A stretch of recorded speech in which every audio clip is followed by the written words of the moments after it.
Welcome to SEL and EDU, the podcast where we explore how educators bring social emotional learning to life by sharing stories, strategies, and sparks of inspiration. I'm your host, Dr. Krista Lay, owner of Resonance Education. Thank you for joining us. I'm Angela Kelly Robeck, host of the Empowered Principal Podcast, a part of the Education Podcast Network, just like the show you're listening to now. Shows on the network are individually owned and opinions expressed may not reflect others. Find other education podcasts at edupodcastnetwork.com. Michael is the author of several books published by ASCD, Solution Tree, School Rubric, and Times 10 publications. Most recently, Contemporary Curriculum Design. For more information, visit the Digigogi Collaborative. Dr. Stephen Weber is a dedicated educator with over 25 years of leadership in various roles, including teacher, building administrator, district administrator, and adjunct professor. He has served as Associate Superintendent for Teaching and Learning, Executive Director for Curriculum and Instruction, and Director of Secondary Instruction. Additionally, Weber served as a curriculum coordinator for social studies with both the Arkansas Department of Education and North Carolina Department of Public Instruction. So welcome, Stephen and Michael, to SEL EDU. How are you both doing tonight? Great, thank you. I'm excited to be able to talk about your book that you wrote because part of what Resonance Ed does is help educators with the written curriculum. And this whole book is focused on how the curriculum writers and leaders can really be moving into the contemporary times and rethinking the way that we write and think about how students are learning. So I'm curious, both of you being in very different areas, with Stephen from Arkansas and Michael in New York, tell me how you met, first of all. We were both writing blogs for ASCD. They used to have a blogging platform, and Mike was an established author. I'd read a couple of his early books, and I started following his articles, and he started following mine. He would comment on my articles, and back then when, somebody who's already an author comments on your articles, you think you're onto something. So that's how we first met, and then it eventually led to a face-to-face meeting. He drove to where I was living area, and we had a first meeting. We've been friends ever since, even though a lot of our conversations are by phone or virtual. And Steve, I don't want him to downplay his stuff in the past. He was so prolific. When we started thinking about this project, we've always talked about writing together, and it seemed like a perfect marriage and a perfect time. It's actually been almost 3 years ago since we had our first conversation about it. It's taken a while to get here, but what we created was way different than what we proposed at the beginning. And it's just turned into something really cool. What motivated both of you to want to write this book now? Mike reached out to me and asked if I wanted to co-write. So he initiated the conversation. Like I said, after reading his books and things that he'd written over the years, I didn't have to think twice about writing. But the topics that we both shared in our own articles and previous writing were similar. And we had a similar writing style, but he has a different background than I do. So I've worked more in classrooms with teachers. He's a consultant. He works more in a regional area with teachers. And our work has really been with teachers. We're talking 25 years for each of us of working with classroom teachers in curriculum design or face-to-face working with teachers in a coaching instructional strategies role. So our experiences with teachers inspired us, not just our reading of previous curriculum theory books, but our experiences with teachers. We wanted to do something different that's not already out there, that people aren't used to seeing. Some of that is based on research around the brain and how the brain learns, both students and adults, or children and adults. After working with so many teachers and working in so many schools over the years, we were starting to notice some patterns of, I don't want to say complacency, but just sameness from one year to the next. You've got kids that are coming in that are completely different, but you've got curriculum, projects and opportunity things that are the same from year to year. We thought there's a good place to grow here, not looking to fix something that's broken. I don't know that it's broken, but it definitely has a foundation that can be built upon. And that's where the idea started. We started writing a narrative book, like words. And I think at one point we had probably close to 20 or 25,000 words. And one of the publishers we were working with was unsure about the way this was unfolding, and thought perhaps maybe an action guide might be more appropriate, something where we're telling little bits and pieces of things and sharing visuals. And then it just morphed into nothing but visuals and small bits of information. What we realized through writing this book is the people that are coming into leadership positions, they're younger, they're pressed for time. We have to honor the fact that they have families and they have lives beyond work. So to give them something that is, the Reddit term is TLDR, too long didn't read.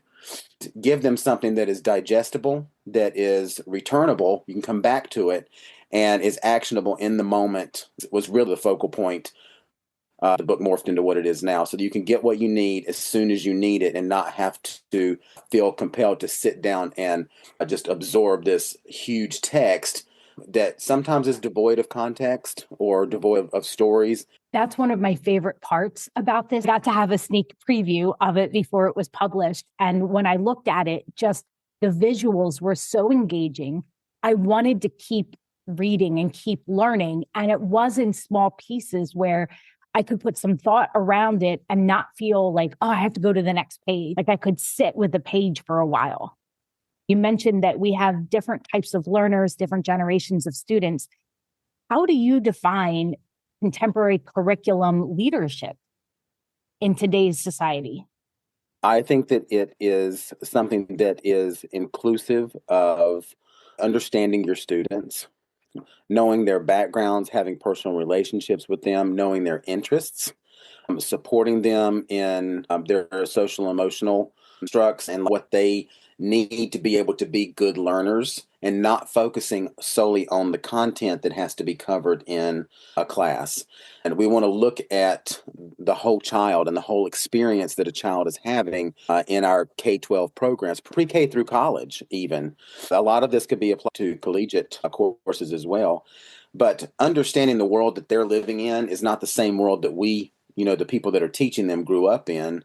And while we do want to impart wisdom, wisdom is not the same thing as just gifting them with knowledge like Pez dispensers. That was good for 1975 and 1982 and 1990, but it's 2025, and the class of 2035 and the class of 2040 are in our schools or on the verge of going into our schools. It's so important for us to care about their world, and that's where a lot of comes from, because we know that we're walking into places where kids are disinterested. They don't have that compelled nature to learn, and that precipitates behavior problems or attendance issues. But we didn't specifically mention chronic absenteeism in this book or really behavior. But when you've got something that you're doing that kids are interested in and they feel compelled to learn, I wrote in a different book about what I call a golden lasso moment. Like Wonder Woman has her golden lasso, and when you're in it, you're compelled to tell the truth. I think about that in terms of children being compelled to learn. They learn when there is interest, and when they're interested, they learn deeply, and when they learn deeply, they perform. That really is like my view of participating in these contemporary actions to get kids interested and engaged. What do you think, Stephen? To build off of and add to what Mike just shared, we had fun describing early in the book. There's a page titled "What a Contemporary Curriculum Looks Like." And that was really the foundation of the book. We had to develop our own definition before we could move forward. And so early in the book, to build on to what he shared, some additional items we addressed on that page were a contemporary curriculum supports learner agency, focuses on transfer, it's culturally relevant, it is personalized, and it's shared with many audiences. So those are just a few of the things that we write about in the book. And each of the hallmark practices begins with launching the work and guiding questions. So it's not a script to follow. It's not the Fisher and Weber show, do it our way. It's definitely built on curriculum research, and it's also built on our observations with teachers and teacher leaders and curriculum design teams. So we feel like the guiding questions are open-ended to where your team can pick page 45. And if that's what you need for Monday afternoon's PD, then go with page 45. You don't have to use the whole book. We've already heard from some teachers in Arkansas who are doing that. They're going back to school, and teachers and admin teams are using a section of the book or a page in the book because it resonates with where they are to start this new school year. That is exactly what we should be offering as teachers for our students. The sense of agency, of ownership. What do you need? There's a quote in the book that I love: who owns the learning here? And in your case with the book, the readers are still owning the learning because, like you said, it's not the Stephen and Michael show, but you're offering them pathways that they can choose when they need it. And it's deep pathways. It's not shallow to take them from point A to point Z. You wrote, we're not necessarily looking for a curriculum product as much as we're promoting curricular conversations. And Mike, you're smiling here. That's the gist. That's the most important thing. The culture around what we do is more important than the products we produce. If you don't have that culture and you don't have that conversation, you cannot make any gains. We've talked for years about metaphors around silos for learning and teachers who go in and shut their door and don't share anything. Those are places where learning dies. I think about the joy of learning and I think about the joy of the experience. And that comes from sharing good ideas. And if you write those ideas down, fantastic. If you don't, but you've discussed them, then you started the onboarding process for making changes for kids that are going to make a huge difference in their attention, in their learning, in their performance. I see it as a big cog, and you can't turn that wheel if you actually, I think we use cogs in the book as one of the design parts, but you can't turn that wheel without the conversation. Otherwise, everything stays rusty and stagnant. When you think about this extensive book, what parts were your favorites to write, where you were like, yes, let's get in it? It was meaningful to your heart, or you had deep personal experience in that process, or maybe it was, this is a part I want to learn more about, and I'm excited to dig in. Hallmark Practice 6 was my favorite part of the book. It is titled Develop the Qualities of Curriculum Leadership. And in this chapter, we address the role of teachers in designing for learner agency. My favorite part was Hallmark 5, the curriculum design chapter. All the different things that I do whenever I go into a school and work with teachers. The science of reading is really big right now, but I wanted people to focus on the science of learning and internally what happens biologically when someone is learning. And then obviously all of the pieces and parts that go into building a curriculum. And I would also like to say Hallmarks 1, 2, 3, 4, and 6 are places that were not necessarily completely in my wheelhouse when we started this project. Like when I write books, I write them because I'm extending my own learning. And this is how I flesh things out and learn to be a better consultant, a better teacher, a better learner, in fact. And Stephen had so much fodder for the leadership parts of this. And then with doing all the illustrations, I feel like this is something that has pushed me more as, can I say artist? Because I feel like we've painted and we've created something that is different than just a regular book. We've created this work of art around the work that we do. And I felt pushed and compelled to learn throughout the entire process, even though I have my own favorites in my wheelhouse. And the other 5 hallmarks were Stephen's wheelhouse that we got to flesh out together. And that's probably another one of my favorite parts is the level of collaboration that happened here. And the amount of just shared learning that went back and forth through multiple phone calls, hours on Zoom, analysis of Google ideas that demanded hours of conversation. That's why it took 3 years. It ended up in a really good spot. You touched on something really important when you think about the curriculum process in general, is that I often think of it as you have a written curriculum, like what is on paper. I was one of 2 11th grade U.S. history teachers, and we had a 3-page document about what we were supposed to teach. But how detailed we went into that, the way that we did that, how we assessed it, what we spent time on was very different. And so after a while, as I started learning, this is not right for kids. We don't need to teach the exact same way because we have different students in front of us, but we should be providing some consistency. So if kids move from one class to another, or what if they were going on to the next level, some sort of framework. But we were all over the place thinking about what is written and then what people do with that, and seeing that as the art and the science of education and of teaching and learning. Has that resonated while you were doing this work?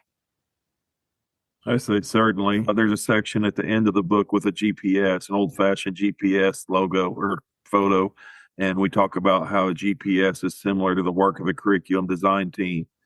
Another thing that comes to mind is early on, we described what does a contemporary curriculum leader do? And one thing that motivated me is all the first-year principals I've worked with, all the first-year central office people like a director of English or a director of math. It's very difficult to go from the classroom into leading adult learning if you don't have curriculum background. A lot of grad schools will have maybe one class, if that, on curriculum design. So we've taken our work with principals and teachers and we applied it to not only the written and the taught curriculum, but the implemented curriculum. And what questions should you ask while you are implementing your curriculum? And you should definitely ask the teachers because they're the implementers. I see this book as something that people will want to keep alongside them as they're reviewing and wanting to extend and deepen their curriculum. Just like you said, it is a process that is a back and forth. And Stephen, to your point, I have a master's in curriculum and instruction, and I was not prepared for the role that I took. I was just an instructional coach working with grades 6 through 12. But needing to be in the work is what helped me get better. And I'm still learning. And I learned so much from this book and those questions that you put in. Okay, if I'm writing a written curriculum for a district, I want them to have the copy of this book as they're working on translating what that means for them in their context and with their students. We tried to make something that was actionable. And I love the fact that, like you've said, it should live on a desk. And where do books normally live? They live on a shelf. And this is not a shelf book. This is a desk reference. I've written for a while, and so we did reference some of the things that I've done in the past, but we also referenced Alan Gladhorn and Zaretta Hammond and Hargraves and Hattie and all the people that we've worked with over the years, and we have synthesized that into these big 6 major actions for curriculum leadership. I think it does make it useful to have just to sit on a desk. When you go to the doctor now, the doctor's going to look something up or maybe have a desk reference like that because there is a singular thing that they need to solve in a quick moment. And that's exactly what we would like to happen with this book. It leads to quick decisions because you've got quick explanations. And visuals really contribute too, because you've given some self-assessment pieces. Those are my favorite parts. That's the connector. It gives people a visual of where to go next based on where they're at. And so Yep. chunk these and make small steps that add up and have significant contributions. And you've mentioned that there are teachers and leaders in Arkansas who are using this. Have you heard which particular practices or which activities or questions are really resonating with them? Early in the book, there's some visuals. That really was one of the very first things that we wrote. It was our version of the qualities of curriculum leadership against a rubric from neglecting a practice through embarking on the process to advancing the practice. And we boiled it down to 4 distinct areas: vision and expertise, collaboration and communication, data-informed decision-making, and adaptability, with adaptability probably being the most important for a contemporary leader. And that is one of the places where the self-assessment really begins. You look at where you're working right now, or maybe you look at this with a team, and you determine where you are and where you want to go, which is what a rubric is designed to do. A rubric is not a scoring guide. A rubric is designed for improvement. And that's what this is designed to do, knowing that there are probably very few places that are in a neglecting or a complying mode, and that people have varying degrees of things. This would be a holistic version of things, but just giving you something to look to for continuous improvement. That's one of the topics that always comes up in leadership meetings. How are we improving what we've done in the past? We just gave a few bullet points here and asked people to self-assess and look at where they were going and think about situating their perspective so that they can have the biggest impact. That's pretty much like how the entire book works. Like, where can you have the biggest impact? Where can you get the biggest bang for your buck doing these self-assessment and having real internal analysis about where you really are? One of the things that you mentioned, Mike, was about the neglecting and complying. And I think in my heart of hearts, like, we don't choose to be there. Correct. It happens because of something else. And some of the schools that I've been working with, they had in 17, 18, 19, all of these plans for, what content area or grade level was up, because they were going to really start digging in. And then COVID hit. And that turned everybody's world upside down. It was, from what I had heard from teachers, because I wasn't in the classroom at the time, but it was survival mode. In a lot of ways, the curriculum piece got put off to the side to address a lot of the trauma that everybody was experiencing.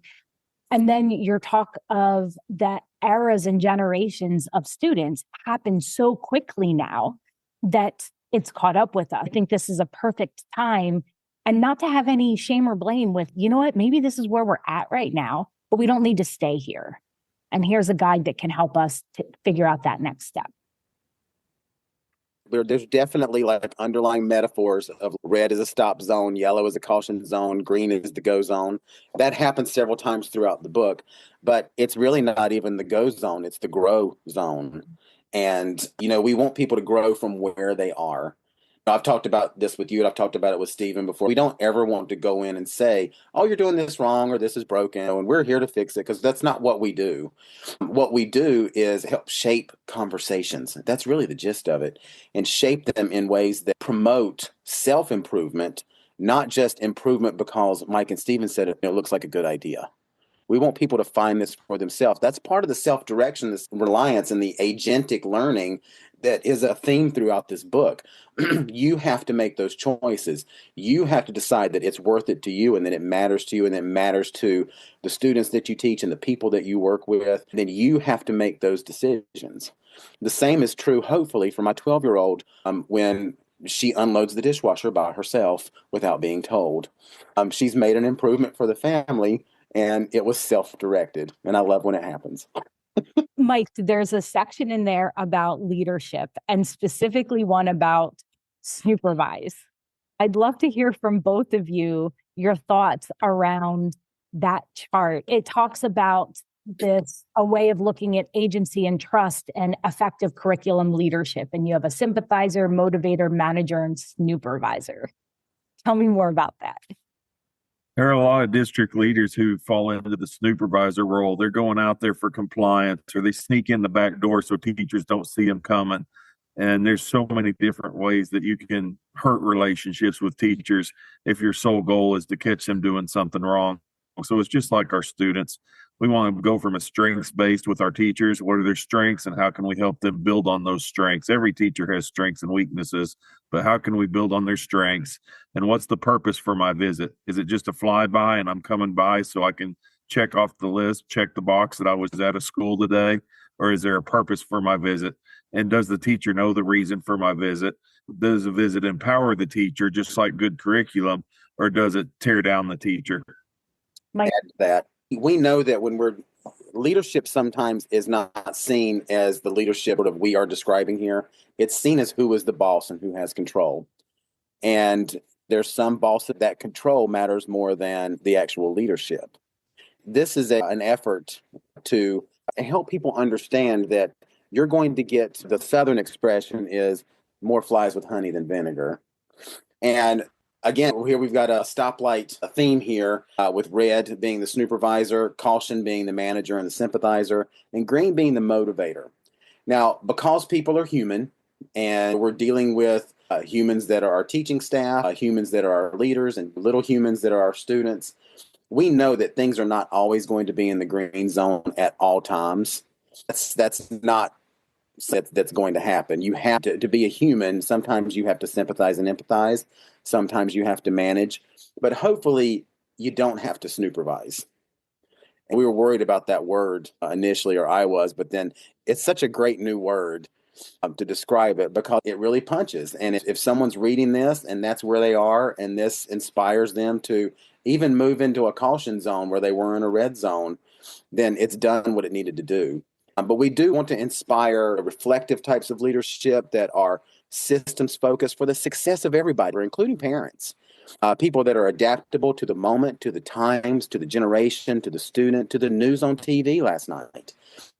And we want people that are committed to the success of everything, and not just the numbers and not just the bottom line. This actually took quite a bit of time to unravel when we started writing this part.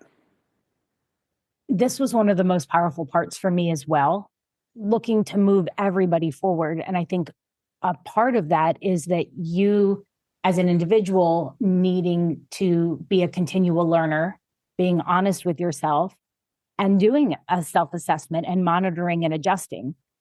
And I do that with the SEL skills every day.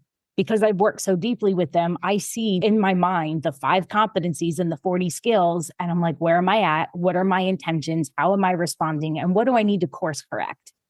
And if I had an opportunity to be in a system, I would want this just as a little note for myself. I'm about to go into a classroom or approach somebody, or, okay, what are my intentions? Where am I at? What do I need to course correct? Am I thinking about the outcome and moving beyond my humanness in the moment? How can I continue to move towards that motivator part in little steps? You talked about habit 5 and habit 6. Were there any other pieces that you would like to highlight for people who are listening that maybe we didn't get a chance to necessarily talk about, or that you think would be a point of interest?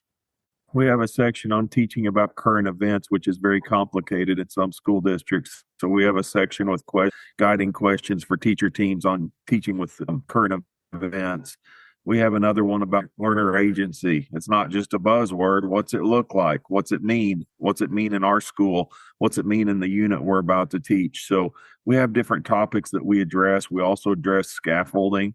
And so that's another edu buzzword.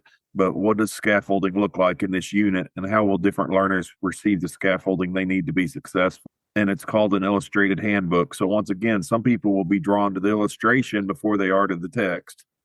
If a newer teacher or even a more experienced teacher came to you and said, I really want to focus on fostering student agency, what would you recommend, or where would you recommend they start? Well, first we'd recommend they start at the book. But learner agency involves so many different topics, and it's not just for advanced teachers, but veteran teachers, but student voice, student choice, transfer. Can the students transfer their knowledge in a new way? And if they can't transfer their knowledge, then it's very difficult to say that they have agency over their learning. Another thing we want to look at is personalized learning, where every student doesn't do a canned project and every student gets the same grade because they did what their neighbor did. So students have a way to demonstrate their agency, or demonstrate their understanding through their own personal way. We outline this in the book, how you can do this in different ways. But I hear people talk about learner agency, and a lot of times they're not talking about it in a contemporary way. So I feel like our book will point and guide teachers toward a contemporary way to foster the agency in each learner. If I can just build on that real quick, that reminded me of one of the blog posts that, back in the day when we were dueling bloggers. But I had written a post about this kid, Santos, who was based on a real kid in Texas who was interested in nanotechnology, like making technology super small. And he was so interested that he would wake up in the middle of the night to regularly talk with people he met online in India. He attended an online conference in India to learn more about nanotechnology with adults. And then he went to tell his shop teacher what he was learning and that he was interested in doing a project in his shop class around nanotechnology. The teacher said, we really don't have time for that. Here's your rocket project that we do every year. And it made me so sad for this kid who had this high level of interest and the teacher who had the opportunity to do something great. Yes. And then maybe even learn something new themselves. Absolutely. So I think that's the letting go of the control. And in the image that I'm looking at with the supervisor and the motivator, it says agency and trust. Those two go hand in hand because we as educators have to trust that students know what they're interested in, that they can make those connections with support from us, but we don't need to direct that. Right. The culture of trust is probably one of the most important things in a school system. If you don't have that culture of trust, then you're going to have a lot of difficulty getting the results that you want. Mike, are there any pieces that you would like to highlight or focus on that were meaningful for you? We added a section towards the end of the book about opportunity, access, inclusion, and belonging. While we mention those things throughout the book, because I think that when you write about education now, you cannot ignore these things anymore. They are absolutely essential ingredients to whatever it is you're cooking up. Because if you don't have that, then you're going to have disinterested students. You're going to have students on the periphery, students who feel like they don't belong. And it's not fair, it's not appropriate, and it should not be happening in contemporary schools. But we wanted to bring that message back around at the end to say, we mentioned this over the course of the text, and we're coming back to it because this is a really important thing to consider what curriculum design teams should be doing with opportunity, access, inclusion, and belonging. Especially in the age that we're living in. And fostering a sense of belonging is another one of those really important things that we must do for students. It saves lives. And it also promotes contemporary learning and deep learning and what Stephen was talking about, transfer of learning. When students are safe in their environment, then they're better learners. And that's not just Mike and Stephen spouting knowledge. Those are facts. Those are scientific studies based on that. And I know you do a lot of work with social emotional competence, and we're working with schools that are in different places around this. And that's why a lot of this is self-assessment around things like this, because they matter so much for every single learner. Like you said, we can't disregard that piece. It is part of teaching towards, not to the whole child, but teaching toward or offering up something that they can engage with and that they want to engage with. Is how are they seeing themselves represented in the curriculum? Are they seeing other people who are not like them in the curriculum so they can expand their sense of the world and their sense of self too? And that is all having to do with social emotional learning and learning in general. It is all research-based that our students need to feel safe and secure and be able to take those risks in a safe environment to learn and see them. And it's not a gimmick. It's not the flavor of the moment. No. It's us knowing better and doing better as a result of scientific inquiry. Let's say that I have sent this book to a couple school districts, or I recommend it to people I'm working with, or somebody's listening in here and it's like, I need to talk to Mike and Stephen. What are the best ways to get a hold of you to talk more about the book, to do book studies, or to hire you to do work with their teams? You can go to my website. It's digigaji.com, and my contact information is there.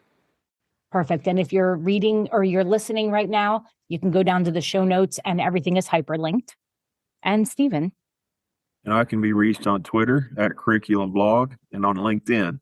You can also contact our publisher for a request to have us speak or present. Schoolrubric.org is the publisher, and we've had a very good experience with them, and just major kudos to their team there for what they did and helped us accomplish. But we do have a page there, and then the book is also available on Amazon. Wonderful. Next time I see you both, Stephen, you and I would occasionally see each other when we'd run in at conferences. I'll be like, hey, I need you to sign my book. And Mike, we're not that far away from each other. Couple hours. No, but I can also sign it before I send it to you. This is true. As we wrap up, I've been focusing on music, and music is a big part in my life. And I think that it is what helps me personally, and it also helps me connect with other people. And it has just been a big connector in general and through history. So I'm curious, what song or artist is on your playlist right now? I'm seeing some smiles there, Stephen. You're like, oh. I'm old school, so I'm more of an 80s rock. And I would say For those about to rock, we salute you. And that's a song I think about with the school year opening and all of our teachers and students. I listen to all the old stuff, but I also like the new stuff too. Madonna has just released an updated mixed version of the Ray of Light album called Veronica Electronica that she was going to do 20 years ago. And finally it's coming out.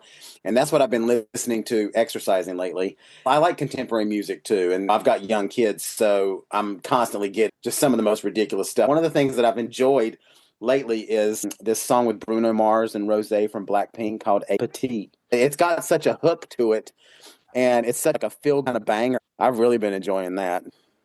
Thank you both for your time and for your willingness to share. I am such a fan of your work, not only what you write in blogs, but also what you publish in your books, and this one in particular. And I'm excited for people to get a hold of it and start doing the very important work. Your guidance will be critical and important to them, and it's changed the way that I think about the work that I'm doing myself. So thank you both for the time and the 3 years that you dedicated to writing this. Thank you for having us. Thank you again for tuning in to this episode of SEL in EDU.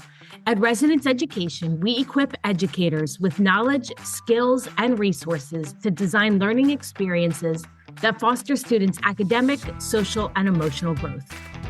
We believe that every small action to foster connections and growth creates ripples shaping the future.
Thank you again for tuning in to this episode of SEL in EDU. At Resonance Education, we equip educators with knowledge, skills, and resources to design learning experiences that foster students' academic, social, and emotional growth. We believe that every small action to foster connections and growth creates ripples shaping the future.